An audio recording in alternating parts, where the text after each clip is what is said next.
Well, folks, welcome to our afternoon panel. One of the things I think it has been hard to ignore as you walk around the Farm Progress Show 2023 is that nearly every piece of equipment on this show site has some way to record and capture data that farmers can use on their farm. It's a fantastic resource that we've built over the past couple of years, but it's left us with a ton of data that we have to try and manage as an industry. And there are some exciting things coming when we look at the future for data management. And that's what we're going to talk about today. We're going to talk about enabling ag tech on the farm using AI in places. We're going to talk about Jack Mark. He's the managing director for Generator. That's the Illinois Ag Tech Accelerator. Jack, thanks for joining us today. Happy to be here. Fantastic. We've also got Mark Moran. He's the head John Deere Technology, the head of the John Deere Technology Center, and is the lead for Advancing Sense at John Deere. Mark, thanks for joining us today. Glad to be here.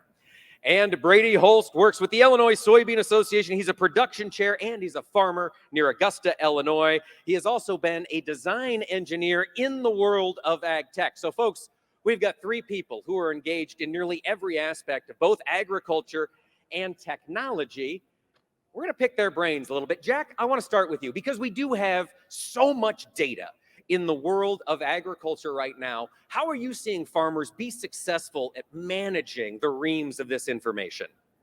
Well, I think there's a lot of obviously when you start talking about data, this is sort of a digital version of what's happened in the world, and so the tools that farmers are using to manage that range everything from the OEM platforms that come with a piece of equipment that captures that information, as well as cloud-borne data points, if you will, things like satellite imagery and other things, or even novel data points that are created by software, and then those will obviously come in with their respective software packages as well. But I think one of the things that's been particularly fascinating to me is that these data sources come from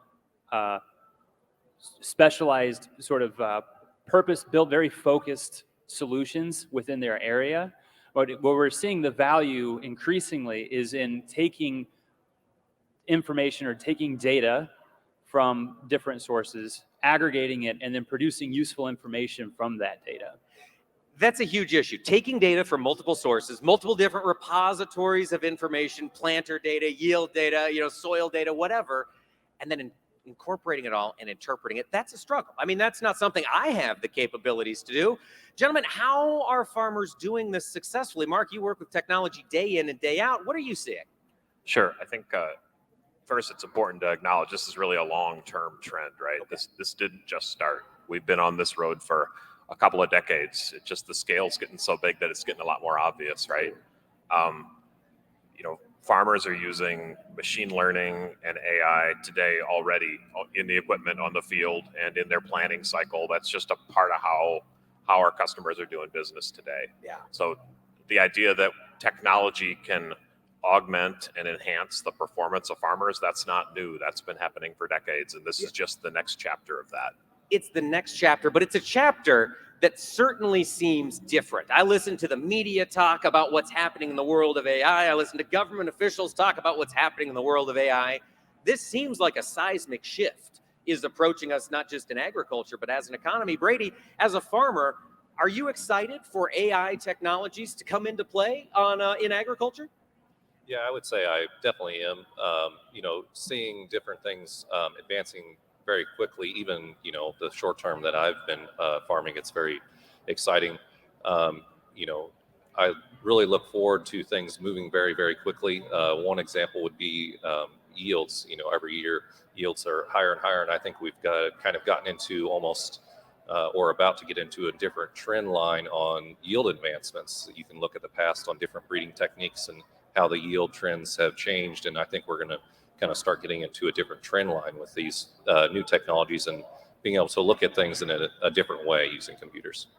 That's right, being able to look at things in a different way, looking at the data in a way that unveils perhaps new things that can help you make more revenue on the operation. Jack, AI, ChatGPT, it's everywhere right now. Folks are talking about it. Is there a tool, a farm GPT, a chat AI tool for agriculture, or could there be? Well, I actually was over at FBN's tent this morning, and they've kind of rolled out a version of it. I think there's certainly a lot of other organizations and companies that are kind of looking into this. But I think what's interesting when you look at, we kind of get past all of the headlines and buzzwords around this. You start looking at some by the numbers, the size of the data sets that these languages are, or that these tools are built on. It's almost like it's purpose built, or at least it's certainly a good fit for agriculture. Mark and I were talking about this before, where agriculture has produced as an industry more data than most other industries have. Wow. We track everything from the machines and the engineering, all of the more life science aspects of agriculture. Weather itself is a mountain of data, and agriculture is unique in that it's sort of at the heart of all of those. And so agriculture is uniquely positioned to feed these extremely data hungry tools with the data that they need to be useful. And we've been collecting this data to Mark's point, we've been collecting this data for decades. So I think we're at the cusp of something that will move very quickly, and it's so necessary. Brady made the point about the expansion of information, and I think the reason why we're at this tipping point is because the amount of information grows every year, and we've eclipsed what a person can handle. Just kind of the pieces of information that they can hold in memory while they're thinking about making a decision, right? You think about maybe there's 1, 2, or 3 factors that are influencing a decision that you make, like what you want to have for dinner or something like that. Maybe a dozen if you're really, really good, but not thousands. The point that there are thousands of factors that influence a decision, that's where technology and computers can come in and really lend a hand to distill thousands down to a handful, not make the decision for you, but distill it down to a handful that makes the decision-making process manageable while still taking advantage of the data that's available. Can I build on that a little bit? Yeah, I think your point is right on, Jack. I think this is a group that understands the scale of ag data. Most people probably don't have a sense for. There are trillions of corn seeds every year, trillions, right? And you're right, these algorithms are very data hungry. It took a long time. That's what's made technologies like ChatGPT materialize now, is we finally had textual data sets that were large enough to feed them. Ag is built for solving these kinds of problems. And part of when people get frustrated with ChatGPT or solutions like that, there's a messiness to text that is a special problem in that space that other industries won't have some of those limitations. All right, so now this is where things are going to get interesting. I'm a liberal arts guy. I stay off the computer as much as I possibly can. So the technology that is AI, artificial intelligence, I don't quite get it. So I'm gonna ask you gentlemen, how does AI technology work, and why is agriculture data so well suited to it? What's the synergy there that makes this to be a good fit? Mark, if you want to start. Yeah, big part of it's the scale. That's just one we really, have so much data that on its own helps AI perform better. It absolutely does, right? When you think about a lot of AI algorithms, they pull patterns out of data. So maybe intuitively it makes sense that the more the data, the easier to find the pattern. So that's a big part of it. And I think the fact that so many parts of ag have been digital for so long gives us kind of longitudinal data sets, if you will, that other industries might not have. Longitudinal meaning over time. We can go back 30 years with some of the same data, formulations to compare. Interesting. How does that work with the technology of AI? Jack, when you type a question into ChatGPT, what is it doing in the background before it gives me an answer? Like, what is the magic box doing? Just going out on the internet and grabbing stuff? How does this work?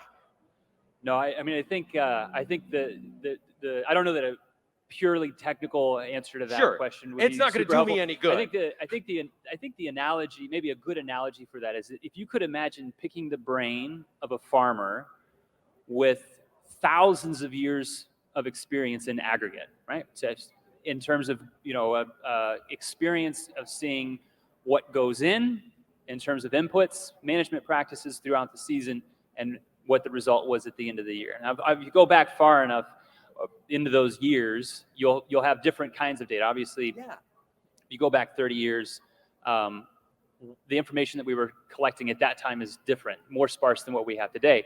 But I think it's a useful analogy to think about it that way, because even if such a person existed that had farmed across the United States or across the world, a variety of different crops across all the weather patterns that we have on record and whatnot, even if you could have a conversation with that person in that conversation, you would still have to come to an agreement about how that works today. Sure. And with the solutions that are available today. And so that's where I think it's useful to think about it. And this is actually what's exciting about chat GPT and language-based technologies, is that it gets us, it's almost like it's useful to think about it as a different kind of keyboard, right? Okay. Keyboards and monitors, this is how you interface with the ones and zeros inside the computer. Okay. And suddenly, instead of having to know how to use a keyboard or how to type in like a computer language or work with a spreadsheet, you can use the most natural interface we have as people, which is speaking or language. Right. And so using that as an interface, thinking about that as an interface to the technology, it really is almost like having a conversation with a person or a thing that has all of the ag data that it has available to draw on to try to provide some information or insight into what's going on. All right, that is fascinating. I can see how that's going to add tremendously to the knowledge base that is agriculture. But of course, there are always trade-offs. Brady, you're a farmer. You're working day in and day out. You've got to capture a lot of data. How are you managing it on the farm, and what are you looking forward to as you look down the line? What would make life easier for you from a farmer's perspective? Right now, really just data collection. Sometimes there's not a good use for it yet. So yeah, just storing it and just keeping it somewhere so you know where to get it, because at some point there will be tools that will be able to use it. As everything progresses, like we had mentioned before, all this data is being collected, and sometimes it's just random things that you don't think is going to be useful. But at some point there is going to be a tool that has, AI has the ability to take in so much data. The scale of it is going to be so huge that it will become useful, and the things that you didn't think would be useful would be. So I think just storing it somewhere where you will be able to get it is the biggest thing. So when a tool does come along where you want to look back 10, 20 years and start pulling in that data, the amount of time backwards, I think everybody can see the benefit of looking at a longer timeline.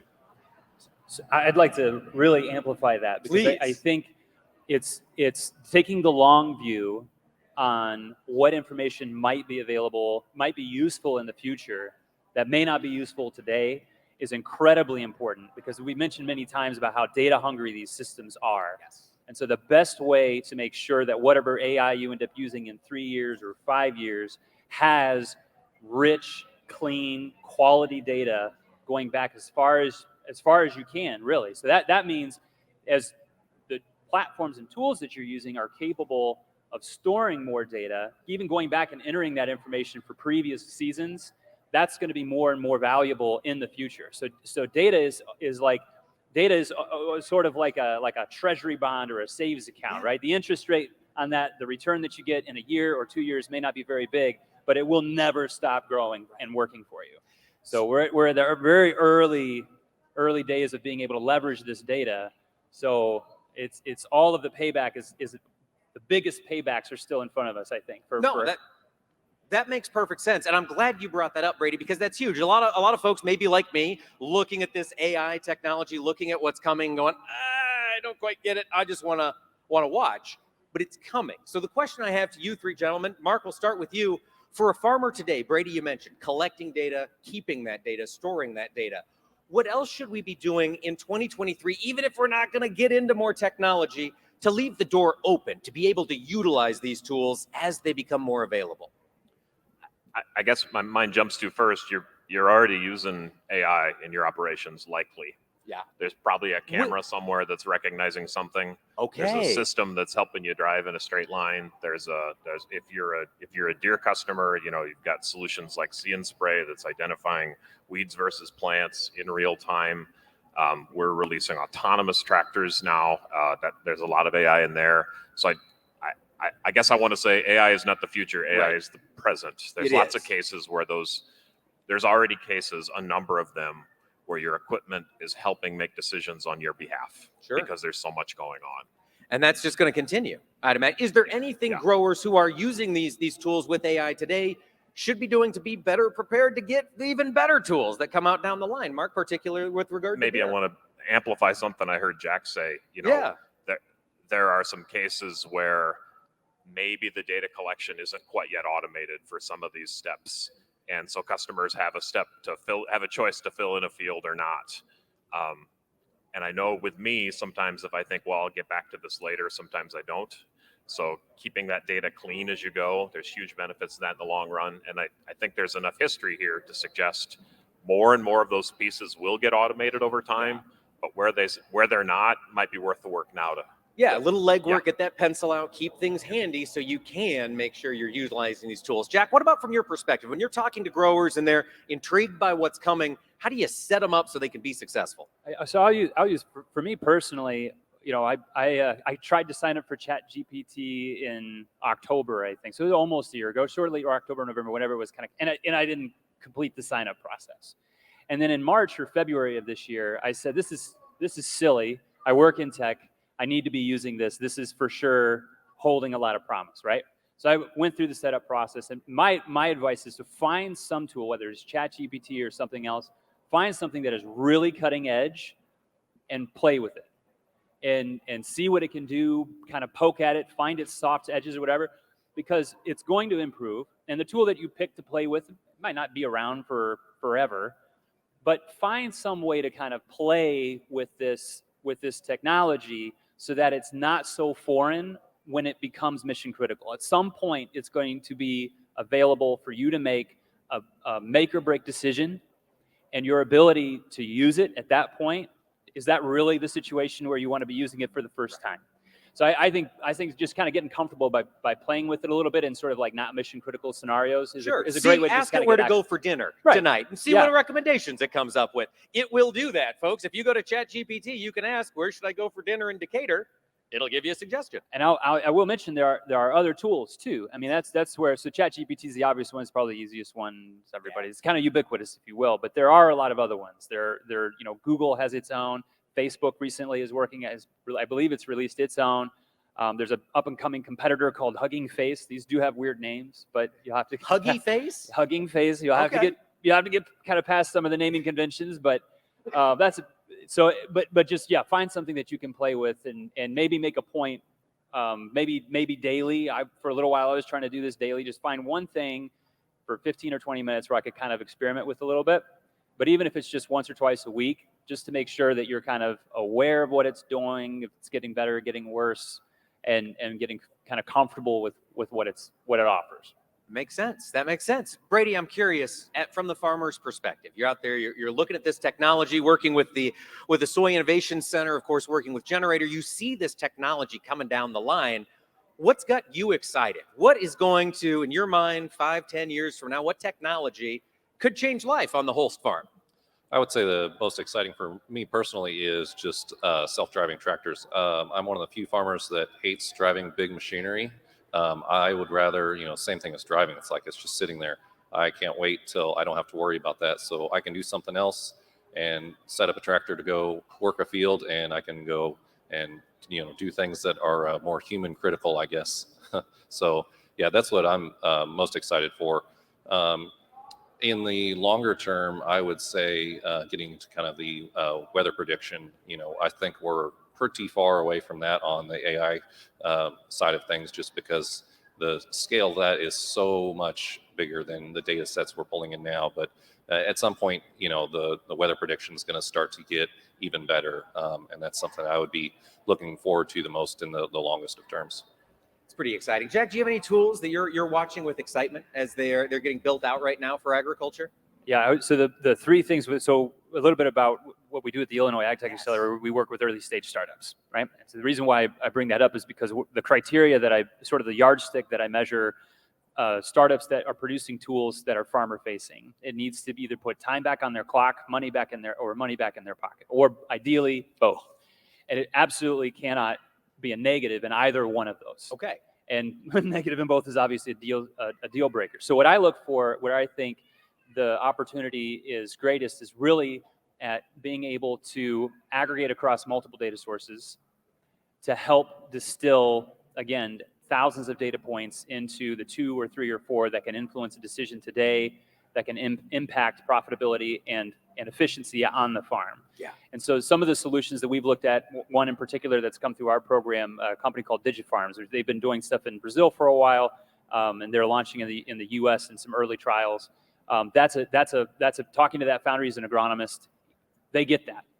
And we've had several other programs or companies that have come through our program that get that. And so those are the kinds of tools that we watch for, that we get excited about. Yeah. Other question I got for you. Anytime we're talking data, anytime we're talking this much data in particular, privacy concerns start to grow. How are we going to make sure that this data is safe? We're uploading it to the cloud to utilize this AI technology. How do we know where it's going? Mark, you, I'm sure, encounter this a lot. John Deere is very concerned with data privacy. How can we address this? What are growers doing? If you're working with a partner that doesn't have a clear data policy, then you should be asking questions about where that data goes and who's responsible for that. Privacy, once data gets uploaded, is hacking still a concern? Do we just accept that all data is out there always now in 2024 and beyond? I knew a guy that used to work on F-16s, and he had this thing that he would say about hydraulic systems. If it's a hydraulic system, it leaks. Yeah. And so the reality in data systems, databases are the same way. If it's useful, it's vulnerable. I think because the point that he made is that you could weld a steel tank with no egress, and it would still find a way to leak. Yeah. And so I think there is just the honest truth of that is that there will always be security concerns. However, I think that the value is worth the risk, so long as you are vetting who you're sharing that information with. And so security policies, there's some basic kind of good hygiene around data security that you should pay attention to. Could you give us a couple, two, Yeah. 3 examples, So- just real big stuff we should keep an eye out So for? multi-factor authentication is really pretty simple. That's where I type in my password, then it sends me a text, Yeah. or it sends me an email. So how does a person access as if they were you? How would they would have to have access to the device that you're trying to log in on, as well as your phone. That's a pretty rigorous form of security. End-to-end encryption is another one. That's one you can ask about. You really have to understand how it works, but it's basically, it can't be intercepted between you and where you're putting that data in a way that makes it useful. It's just meaningless gibberish to somebody that would try to get into that. So those are some things you can ask about. And then really just ask, like if you're working with, so for example, if you did want to work with a startup or somebody like that, I mean, they don't all have great security practices. And just asking them a few questions about security will let you know, is this something that they can answer without having to think about it? And it should be something they can answer without having to think about it when you ask them, because they already thought about it. Yeah. So basic things like that. And then, so I think that's kind of a good, just sort of heads up thing. Make sure that you're not the one who has to protect the data. The person that you're providing that data has that taken care of for you. That should come with whatever service or product you're using. Should come with it, and it should be your data still. That's what you always want to be pushing for. Brady, how do you keep up with this stuff? How do you, with your background, of course, in technology and in agriculture, where do you like to turn? Who do you trust to keep up to speed with what's happening in the world of technology and ag specifically? It is really tough keeping up with everything. You go through the show, and I'm sure there's lots of people here that went to booths, saw companies and things that were out there right now that you could buy that they did not know even existed. So it is really tough to keep up with everything out there now. One thing the Illinois Soybean Association is doing is they have a website. It's ilsoyinnovator.org. And that's where we have lots of posts about basically anything new going on with ag technology. And it's an unbiased source, so it's not, we're not getting paid to put these things out there. It's unbiased, so it's a third party, and a lot of times it's different farmers, giving their opinions on what they think about it. So it's a great resource that's unbiased for farmers to go to find out what's new in the technology in ag. And that's ilsoybeaninnovator.com. Is that right? I believe it's ilsoyinnovator.org. Yes, you are correct. And if anybody here, there's the green pieces of paper on there, has everything on it. So if you can't remember or didn't write it down, it's definitely written on those. Absolutely. Snap that up. Keep that page. Bookmark it, folks. This issue is going to continue to grow. Jack, same question to you. for folks like me, maybe don't live in the world of technology. I hear these headlines, I see these company names. Where do I go to decide who's legit? How can I figure out what partners I can trust in this space? Is there a resource you like to use? I like to look at some social validation a lot of times. And even when we're selecting startups, we'll kind of look at, well, who are your friends, to make sure that they're kind of running with a good crowd, so to speak.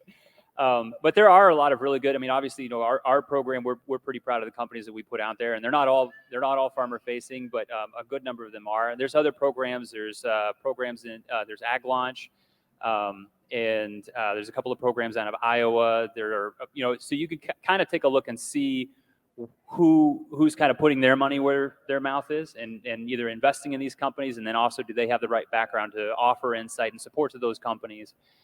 Just like I said, sort of make sure that they're running with a good crowd. So, Jack, of course, you mentioned you are the head of Generator, Illinois' ag tech startup. For folks who might be outside the ag tech business, what happens at an incubator? What do you guys do at Generator, and what does that mean for us in ag? So we're a startup accelerator. So we work with early stage companies, which we would define as being companies that are accepting, sort of selling equity on the private market, basically, right? So they're using that sale of equity to generate capital rather than reinvesting their profits. Okay. Right? So that means that they're putting the money up front for growth, to build things so that they can grow into the future. So we're sort of building it and paying for it first, capturing the revenue later. So that's the business model that that's the type of business model that we work with. Throughout the program, what we do is, a lot of times the folks that come to us have great ideas. They have deep experience in the industry that they're in, or in the subject matter that they're in. So they may be researchers, they may be practitioners, they may be an agronomist, for example, but they may not have experience launching this kind of company. Sure. And so we help make sure that that isn't why that company fails.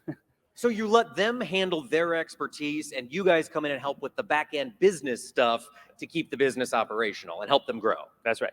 Fantastic. Tell folks, where can they learn what companies you're working with at Generator, and how can they help support those companies as they go forward? Sure. So Generator is actually a national, actually international. We have a program in Luxembourg as well now. So we have but not all of those programs are ag focused. So if you go to generator.com, GENER, the number 8, TOR, I think I spelled that right. Yes. .com, then you'll see kind of the breadth of programming that we have across all industries and all of these different markets. So I'm only involved in the ag program that's based out of Champaign, and then you can link to us through that website and see kind of what we're about. In terms of the companies, I'm happy to talk to folks about it. We don't list them on our page, but I'm happy to kind of talk through some of the solutions if people are interested. So that's fantastic, folks. Check that out. See what is coming in agriculture. The companies that start there in 2022, 2023, I mean, they could be here at a big booth in 2033, the way these things grow. Mark, let's talk to you about what's coming from John Deere. Obviously, that is a trusted name for many farmers across the country when they're looking for expertise and advice on equipment. Can you tell us how we can better maximize this relationship with John Deere? What should we watch for from JD coming forward on the AI front? If you're here today, you should go see our booth. Spent some time there this morning. Really, really impressive setup. You should see the Model D tractor, 100 years old today. We have one set up at the booth. That's the number, for those that are here today, that's the number one way to do it. Of course, you can connect with us on any social channel. What do we have coming? I think the things that are just arriving in the market now that are most relevant to the AI conversation, I think I mentioned earlier, autonomous solutions we've got in limited release for tillage.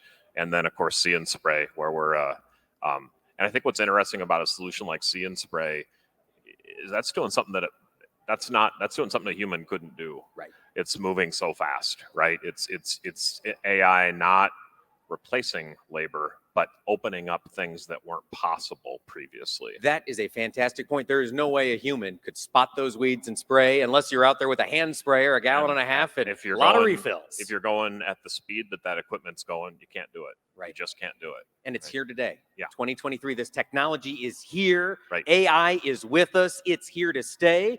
Find ways to maximize its usage on your operation. Utilize it to make life better. Seek out the experts who understand this stuff and turn to them. I know I'm going to be over the next couple of years because I don't get this, but I'm excited to see how it can make my life better as a consumer and as a producer. Folks, we're going to keep this conversation going. We're going to change it up a little bit.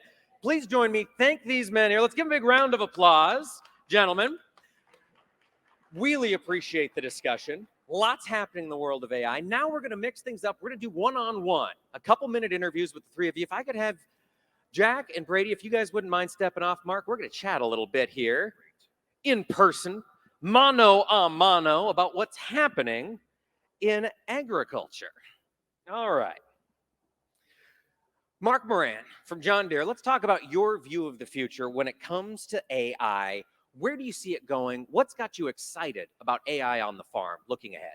Yeah, I think it is really exciting. I think, I'm in engineering at Deere, and the way I think about AI is it is the latest in a long series of technologies that have enabled growers to be more productive. And, over the last century, from the internal combustion engine forward, agriculture is just a series of innovations that have let farmers grow their businesses as they wanted to. AI is just the next chapter in that regard. Go ahead. How do we get the value on the farm? Where do you see the value coming to for America's farmers? Yeah, I think maybe a couple of things. One, productivity in the field as equipment continues to get bigger, as farms continue to get bigger. Technologies that can augment human performance are really, really important. That continues to be true. Also, as complex as the data sets are, letting tools like John Deere Operations Center help you make good decisions, help you find insights that you wouldn't otherwise. I think that's really exciting and really powerful, and I think we're still in pretty early innings there. We're in early innings, so we've Yep. heard that a couple of times today. Mark, what should farmers be doing today to prepare for those later innings in the world of technology? I think Jack's idea of figure out how to get familiar. I think that's really good. I think we talked briefly about make sure you've got the highest quality data that you can. So a few years from now, when if you're in a similar set of weather conditions, your systems are in a spot to say, oh, I remember and I know what we did last time it was like this. And if you go back to when that Model D tractor at our booth was new, farmers were able to know every inch of their land, right? AI tools bring us back potentially to a spot where the system can know at that level of fidelity, because the scale doesn't make that possible for humans anymore. It is fascinating to watch this technology develop. Mark Moran, head of the John Deere Technology Innovation Center, thank you so much for joining us up here on stage today. Really appreciate the conversation. Thank you so much. Yes, indeed. Brady, you're up next, sir. Get on up here. We'll have this next conversation. Brady Holst, of course, Illinois soybean farmer, Illinois Soybean Association Production Chair, of course, serving the industry. Brady, we've talked about it. This AI is here. It's coming. From the perspective of the Holst farm, what's got you optimistic about the future? I would say I'm the most optimistic about it is really pulling together all the data sets we have, right, and some that we don't have yet. One thing that I struggle with some of the AI models they have there now is they aren't pulling in all the data I think that's needed to make real world decisions. So I think once we start getting a lot more layers and everything starts to kind of work together with all the different forms of data coming in, I think that's really what I'm the most excited for, because the farmer really wants something that they can make a decision with. There's a lot of things out there that are interesting, and at some point they will be able to, but at the end of the day, a farmer wants to make a real world decision off of this data. So it sounds like the value to you is the ability to have effectively a series of solutions that allow you to choose. Is that what the future looks like to your mind? Yeah, I would say so. Definitely, looking for solutions, especially solutions to problems that don't really exist, or I guess solutions that don't exist yet. So, improving things and fixing problems that we can't yet. That makes sense. Brady, now you, of course, are plugged into this world of technology. You know what's coming down the line. What are you doing to keep yourself and your farm prepared for these next advances that come in technology? Really just keep looking for the next thing that is coming out. Jack was talking about trying things out and just kind of, playing with new things, even though you might not see a use for it. I think that's the best way to kind of stay ahead of everything and staying up to date, is just seeing what's out there and playing with it and see, how it works. I think the biggest problem is jumping into something you're not familiar with, that maybe your level hasn't been set on what you're expecting from it. So if you kind of slowly keep up with everything, you kind of have a pretty good idea of how things are going to work and how things are not going to work. So you have a pretty good, you're not disappointed at the end of the day. Now's a good time to walk with AI because it won't be long when we'll be running with AI, is what it sounds like. Right. Yeah. It's going to be like anything else. If you wait until things are a lot farther along, it's going to be a lot harder to jump in and really utilize it. That's so true. Folks, let's give Brady Holst a round of applause. Illinois Soybean Farmer Production Chair, Illinois Soybean Association. Brady, thanks for talking with us today. Jack Mark, you're next, sir. Come back up on stage. I like how you boys just keep walking farther and farther away from the stage. I appreciate that. I guess we've got happy hour getting started somewhere. Jack, grab a seat. Let's get your view of the future. AI is changing, technology always changing, but it feels to me like we're moving a little bit more quickly now. Jack, how do you see this developing over the next several years? What's the future look like? Well, I think when we think about sort of what the early days of technology looks like, it's always a little rough around the edges. So for rough around the edges, I actually had, when I was growing up, one of the first computers I ever played around with was a Timex Sinclair. And I bet you there isn't a single person in this barn that knows what a Timex Sinclair is. It was a kit that you bought at $99 in 1977, 1978. And it was one where there were two ways to buy it. You could buy it pre-assembled, or you could solder it together yourself. That's what computers looked like in 1977, 77, 78, somewhere around there. And so there's nobody that's going to do that today. I mean, so when you look at, and that's only been 50 years ago or so, right? And so as we've kind of seen technology evolve, it's become more and more human friendly. You can use a computer now without having to know how to use a soldering iron. Yeah, right. That's great. Yes. But so as I kind of look forward, when we think about what is most painful about using technology to solve a problem today, managing the data, working with it, for example, either having to open up a spreadsheet, those are not always the friendliest things. They're hard to keep consistent and reliable. Yeah. The fancier you try to make them, the more complicated they become, and the harder they get to maintain. These are all things that, quite frankly, people are not very good at. We've kind of had to sort of like get to this point and take classes, but evolution isn't keeping up with that. We're not growing computer brains. So what that means is, to me, the acceleration in the quality of these solutions and the quality of these solutions is really sort of the rounding of those sharper edges. They're getting easier to interface with. We can now literally carry on a conversation with a computer because it can speak English or whatever language, Right. And so that's what I get really excited about, is I kind of look forward to this. It's going to become more accessible. It's going to become less specialized. People without hard computer skills are going to be able to get more value out of the technology that they're using. And it's going to get a lot smarter, because as every step forward, as these systems begin, this is sort of the intelligence part of artificial intelligence. Every step forward and everything that it learns, it carries that forward as experience. And so we will see an acceleration in the utility, the usefulness, the impact of these tools. I don't see a ton of opportunity for them to replace people in the way that I think a lot of sort of doomsayers will sort of say, because what those systems don't do very well is think creatively. And I think anybody that's farmed for one season has had to think creatively about a problem at least once. Yeah. And so we're still going to need people in the situations with experience and creative problem-solving skills. Jack, it's very exciting. What's coming down the line, I mean, could be a game changer for those of us on the farm. It is fascinating to watch. Same question I had to both Mark and Brady, to you. What should we be doing today? We should be playing. What else should we be doing to prepare? Yeah, I mean, I think thinking creatively about what are the problems that you run into that are frustrating, that you really feel like shouldn't be part of your job.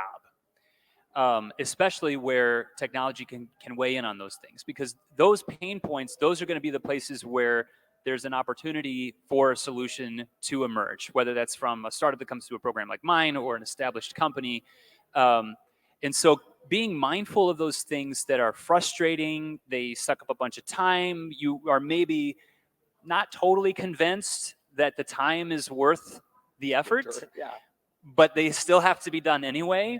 Those are the things that are ripe for automation. Those are the things that are ripe for technology to come in, take them off your hands so that you can do the things that you're really good at, the things that are really important, the things that are really worth your time. Yeah. It will be exciting when technology is a partner making my life better. I'm looking forward to that to continue to grow. Folks, Jack Mark, head of the Illinois Ag Tech Accelerator Generator. Jack, thank you so much for talking with us today. Thank you.